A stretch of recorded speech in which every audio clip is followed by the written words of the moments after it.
Welcome to r/Maliciouscompliance, where a Karen needs help with her chocolate starfish. Our next Reddit post is from CyberDizzy. I used to work at a well-known pet store a few years back, and I was the person my coworkers came to if they wanted any advice on aquatic animals, reptiles, birds, or any small animal. I was in the back room cleaning out the cricket bins when one of the newer employees comes to me looking really frustrated.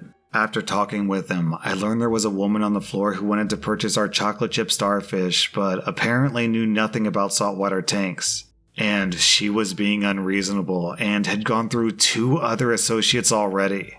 Is that a real thing? Chocolate chip starfish? Wait, hold on. There's an animal called a chocolate starfish? I think of all the of all the names in the animal kingdom, that one is the worst. So now we've got a planet named Uranus and an animal named Chocolate Starfish. I hated doing cricket, so I happily went out to go meet the Karen. When I got there, Karen said, "Finally, someone who might actually help me. I want this one here." I looked in her cart, and I noticed a small box of aquarium salt and a 5-gallon tank. I said, "I'm sorry you were having trouble, ma'am. Since I'm just walking into the situation though, we have a few questions we like to ask people before selling them live animals. So I'll just run through those with you quickly so we can get you on your way." "Fine, whatever, hurry up." "Perfect. What size saltwater aquarium do you have set up at home, and what fish do you currently have in it?" "Like I was telling the other kids, I don't have one already. Don't you people listen? I have this one in my cart, and I have the salt right here. I'll set it up when I get home. I want the starfish for my kids." That was literally the only things that she had in her cart. She didn't have filters, heaters, substrate, hides, nothing. Got it. So, ma'am, the issue here is that you have to have your aquarium set up ahead of time before you purchase fish, if that makes sense. Also, a tank that size cannot handle this animal, so if you just follow me, I'll show you the size you need.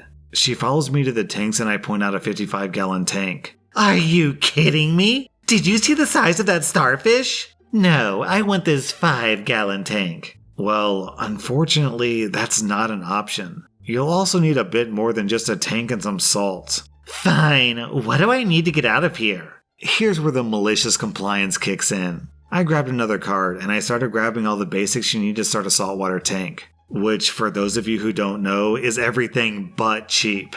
She was following me around and kept trying to yell at me, but anytime that she would say something, I'd interject with, "Oh, this tubing is on sale, good for you." Or, "Oh, your kids will love this substrate's color." And she would just get redder and redder in the face. About halfway through, I'd gotten $500 worth of stuff, and she yelled at me for being incompetent. "And for abusing animals by not selling them to loving homes." And she stormed off. I put everything back with a huge grin on my face, and I called our sister locations to warn them about a potential Karen hitting their way.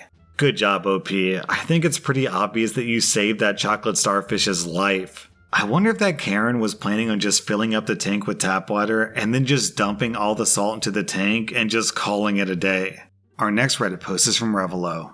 Years ago, I worked for a big Canadian coffee and donut shop, mostly working the evening shift. If you aren't familiar with a Canadian brand coffee shop, the cream and sugar are dispensed by a machine that's calibrated by an amount determined by corporate. If you're accustomed to Starbucks or Dunkin' Donuts, the amount of sugars and creams that you need to order may need to change depending on how much you actually want. One night, we had these 3 bikers drive in, and you could tell they'd been on the road for a while. Their ringleader was your stereotypical biker. Tall, wide shoulders, big beard, covered in leather. His friends were shorter, but otherwise, they still had the whole tough but tired look going on. My coworker was in the back working on a soup and sandwich, but it's only 3 people and it's been a slow night, so no worries. I just need to get these tired boys some caffeine and wish them a good night. The ringleader said, "I want an extra large 12 and 12.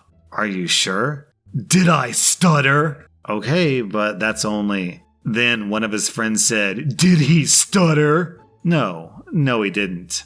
So off I went to make him exactly what he asked for. I grabbed a cup and I put it under the sugar dispenser while I pressed the ×3 button 4 times. That's 12 extra large shots of sugar. Then I went over to the cream dispenser and did the same thing. Now, fun fact. The cream and sugar dispensers are preset to dispense 1/12 of the cup size that you're selecting. So by the time that all 12 shots of creamer were dispensed, this cup was basically full. I stirred the creamy sugar mixture around before I poured in an itty bitty... I stirred the creamy sugar mixture around before I poured an itty bitty splash of coffee in his cup. Just enough to bring it up to the safety line of the cup. I tried asking him if he wanted me to heat it up or anything, but I basically got the same exact runaround from him and his friend. Obviously, the guy knew what he wanted, and he didn't need me to tell him what he was ordering. They grabbed the rest of their order and drove out into the night. Now, you would think that was the end of the story. The big, angry biker man got his nasty sugar cream drink, and he left me sitting there wondering if the rest of the world had been drinking their coffee wrong this entire time. But no, I was lucky enough to be working the next afternoon when he came back in. Mr. Ringleader came back in all by himself the next day and shuffled up to the counter. I could tell that he must have been embarrassed because his voice was a lot softer this time. He knew that he messed up. The glorious aftermath is that he apologized, and he confirmed the drink had been utterly disgusting. It turns out that he was used to Starbucks, and they use way smaller measurements for their cream and sugar. Once I knew where he was used to ordering from, I made him approximately the same drink using our measurements and sent him on his way. I only wish that I could have seen his face when he took that first sip.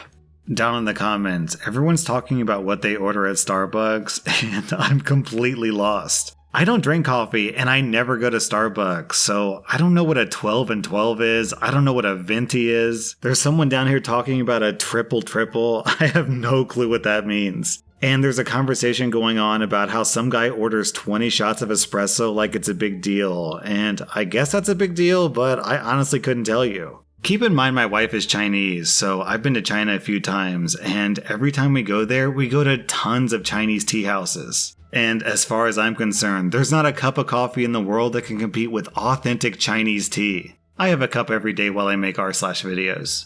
Our next Reddit post is from Nate Gallon. Years ago, I worked at a busy, corporate, sit-down burger restaurant. One day I'm hustling through the lunch rush and I have 6 college guys sit down. One guy flags me over and loudly pronounces that they're ready to order right away. "What are you guys having?" I ask. "Guys," the same guy says with a smirk on his face. "Guys, that doesn't sound like a very professional greeting to me. I work at a restaurant too, and if I walked up to a table and asked, 'What are you guys having?' my manager would definitely let me know that was inappropriate." The other guys at the table look kind of uncomfortable at this exchange and just silently sit there. The main guy looks around at all of them and keeps going. "Why don't you come up to us again and do it right?" At this point, I'm looking around at my massive section of tables and getting the distinct feeling that I'm going to be at this table forever. I'm trying not to lose my cool, so I smile. "Sure," I say. I take several steps back and walk up again. "Gentlemen, how you all doing? Are you ready to order?" The main guy smirks and nods. I look directly at him. "How about you, Chief? What are you having today?" Some of the other guys laugh. He looks angrily at me, but he orders his burger and a drink. I get everyone's order and hustle off. I return with drinks a little while later. I set everyone's drinks down and I do the main guy last. "Here you go, boss." I leave before he can say anything. Through the course of the meal, I call him a different nickname every time. "You need a refill, pal? How's your burger, buddy? Need more ketchup, bro? Can I get that plate out of your way, dude? Any dessert for you, amigo? Need me to split your check, brother?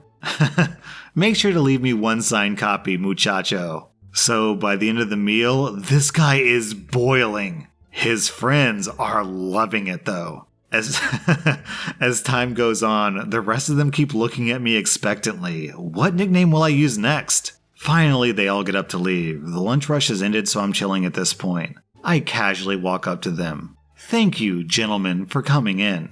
The rest of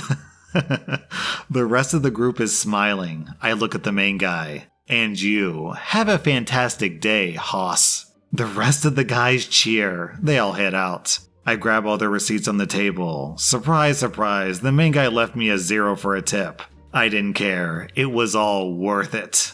OP, I wouldn't sweat it. Based on how this guy acted in your first interaction, I literally don't think it would have been possible for you to get any tip out of that guy. Maybe if you'd given him a lap dance with his burger or something. Our next Reddit post is from my posting name. Years ago, I was an inside sales rep for a company in a very niche market. The company had about 50 branches across the country of various sizes. The smallest company was literally just one guy who processed local orders and used hotshots for delivery. Meanwhile, the largest had about 50 employees. In my branch, we only had 6 workers. I was literally the first salesman with a background in anything even resembling sales that my branch had ever hired. Previously, they only hired socially awkward industry professionals, and they were doing all the selling for over a year until I came on, so expectations were high. When they hired me, we had somewhat heated negotiations over the compensation plan. The job offered $42,000 base salary with a commission, so I was expected to make about $56K and the cap was $65K. I asked what I was meant to do after I hit the cap, to which they replied, "Continue to do your job?" As if I wasn't going to have a problem with generating new business for free. I said that I was going to need a bonus structure beyond the cap if they wanted me to do any more hunting after that point. I made it clear that I'd service my accounts when they called, but they were going to be disappointed if they expected me to make outbound calls looking for new business after I maxed out my compensation plan, and that I would definitely enjoy the extra time at home with my family. They said they understood and they hired me.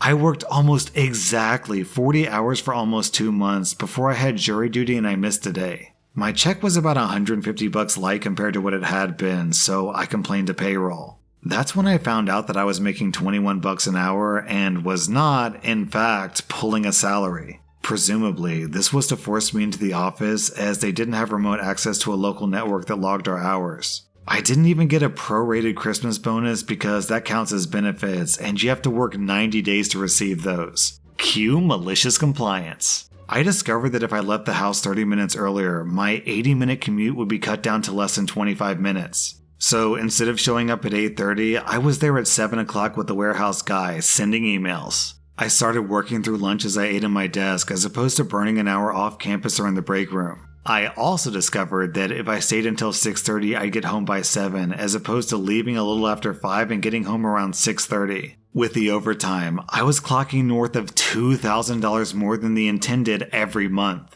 And oddly enough, no one even noticed until the internal auditor verified the W-2s and noticed that I made significantly more than the branch manager. I didn't hit my commission cap until late November, so I spent the rest of the year training with the tech or the warehouse guy, who were both stoners. They tried to put me on the same salary comp that I'd originally agreed to, but it was enough of a pay cut to qualify for constructive dismissal. So I got to quit and still collect unemployment for a month before I found another gig. Our next Reddit post is from Magnus. I worked in a building where I was a fire marshal. It offered no extra money and a small amount of extra work, but someone has to do it. I was also the first aider, and I somehow got landed with arranging the Christmas night out, so maybe the building manager saw me as an easy mark. The only advantage that I had was that during a drill or real event, I had absolute power. Anyone not swiftly following an evacuation order was called up for disciplinary action. We had about 12 random fire drills per year, and my job was to ensure that the building was clear. Basically, it was my job to pop my head into each office, toilet, kitchen, etc. and make sure no one was left behind. 5 minutes tops. Anyone booked into the building that wasn't registered by me was in trouble. The drills were a surprise to me as well, which made the test more realistic. The building manager was a dick. He wielded his small amount of power as much as he could, and he loved to report people for tiny infractions. During one drill, he hid in a cupboard and then called me into his office for failing to ensure the building was clear. Apparently, some people may run and hide from a fire instead of leaving the building. He wagged his finger at me and told me to do better next time, or I would lose the marshal role.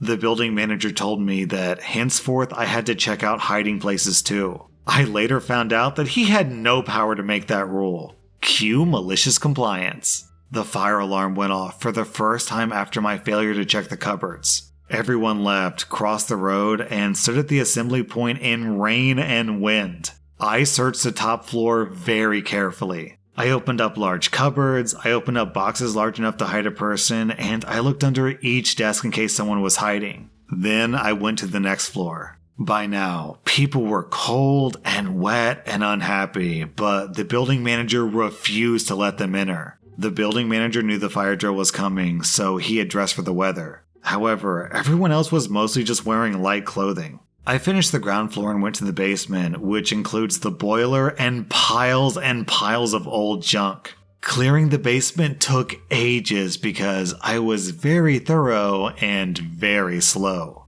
I left the building, and then I escorted a mass of sodden people back into the building. I was massively unpopular until I told everyone that I was just following the building manager's rules. That basically turned into the equivalent of angry villagers turning up at Castle Frankenstein with torches and pitchforks. People were furious at him. Someone reported the building manager to the site safety officer, who went ballistic on the building manager. He scolded the building manager for forcing me to remain in a potentially burning building for way longer than necessary. Also, the company had to let people go home and change clothes, or else the union threatened to get involved. The building manager got heat from all sides: the workers, the union, the management, and the site safety officer. Most of the time, if it's just you complaining, nothing really gets done. But if the correct people are inconvenienced, then things really change. That was r/Maliciouscompliance, and if you like this content, check out my Patreon where I publish extra episodes. Also, hit that subscribe button because I put out new Reddit videos every single day.